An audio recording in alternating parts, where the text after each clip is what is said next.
ಅದಕ್ಕೆ ಹೇಳ್ತೀನಿ ಅವನಿಗೆ, ಅವನು ದೊಡ್ಡ ಅಲ್ಲವ ದಡ್ಡ. ಅವ ದಡ್ಡನಾಗೆ ಉಳಿತಾನ. ಪಾಪ ಕುರಿ ಸಡ್ನಾಗ ಹೋಗಿ ಮಕ್ಕಳನ್ನ ಹಾಕಿದ್ದ. ಅಲ್ಲಿ ಹೋಗಿ ನಾನು ಏನೋ ಈ ಮಂಜೂರಾತಿ ಮಾಡಿಸಿ ಬೆನ್ನತ್ತಿ ಟೆಂಡರ್ ಮಾಡಿಸಿ ಇವತ್ತು 17 ಕೋಟಿ ರೂಪಾಯಿ ಸ್ಯಾಂಕ್ಷನ್ ಮಾಡಿಸಿದ್ದೀನಿ. ಈ ಹಿಂದಿನ ಶಾಸಕನಿಗೆ ಬುದ್ಧಿ ಇಲ್ಲ, ತಿಳಿಲಾರ್ದ ಮಾತಾಡ್ತಾನೆ. ಏನೇನೋ ಮಾಧ್ಯಮ ಸಿಕ್ಕ ತಕ್ಷಣ 3 ತಿಂಗಳಿಗೊಮ್ಮೆ ಬರ್ತಾನೆ, ಏನಾರು ಒದರ್ತಾನೆ, ಯಾರ್ದು ಹುಡುಗ ಹಬ್ಬಕ್ಕೆ ಹೋಗಿ ಒದರ್ತಾನೆ. ಅವನಿಗೆ ಹುಚ್ಚು ಹಿಡಿದತ್ತೆ, ಅವ್ನಿಗೆ ಅರು ಚಲೋ ಆಗೈತಿ, ಮೆಂಟಲ್ ಆಗ್ಯಾನವ ಅಷ್ಟೇ. ಅವನಿಗೆ ಮೆಂಟಲ್ ಅಂತ ಹೇಳ್ತೀನಿ ನಾನು. ಅವ್ನು ಏನೇನೋ ಮಾತಾಡೋದು ಸುಮ್ಮನೆ. ಹಂಗೆ ಮಾಡ್ತಾರೆ ಶಾಸಕರು. ಏನು ರುಜು?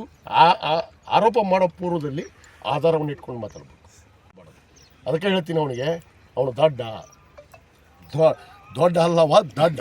ಅವ ದಡ್ಡನಾಗೆ ಉಳಿತಾನ. ಪಾಪ ಕುರಿ ಸಡ್ನಾಗ ಹೋಗಿ ಮಕ್ಕಳನ್ನ ಹಾಕಿದ್ದ.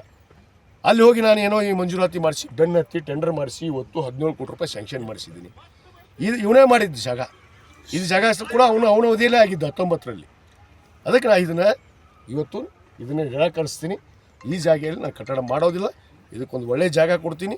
ಒಳ್ಳೆಯ ಜಾಗದಲ್ಲಿ ಆ ಮಕ್ಕಳಿಗೆ ಒಂದು ವಸತಿ ಶಾಲೆಯನ್ನು ನಾವು ಕಟ್ಟೇ ಕಟ್ತೀವಿ. ಅದನ್ನು 1 ವರ್ಷದಾಗ ಕಟ್ಟಿ ಉದ್ಘಾಟನೆ ಕೂಡ ಮಾಡ್ತೀನಿ. ಆದರೆ ಈ ಜಾಗವನ್ನು ನಾನು ಒಪ್ಪೋದಿಲ್ಲ. ನನ್ನ ಮನಸ್ಸು ಒಪ್ತಾ ಇಲ್ಲ, ನಮ್ಮ ಸಾರ್ವಜನಿಕರು ಒಪ್ಪಂಗಿಲ್ಲ. ಯಾರು ಒಪ್ತೀರೇನ್ರಿ? ಇಂಥ ಜಾಗದಲ್ಲಿ ಇರೋದು ಮಕ್ಕಳು ನಮ್ಮ ಮಕ್ಕಳೇ ಆದರೂ ಅಷ್ಟೇ ಸರಿ, ಬೇರೆಯವ್ರ ಮಕ್ಕಳಾದರೂ ಅಷ್ಟೇ ಸರಿ. ಅವ್ರಿಗೆ ಕರೆಕ್ಟ್ ಒಂದು ಇಲ್ಲಿ ಮೂಲಭೂತ ಸೌಕರ್ಯಗಳನ್ನು ಕೊಡೋಕ್ಕಾಗೋದಿಲ್ಲ.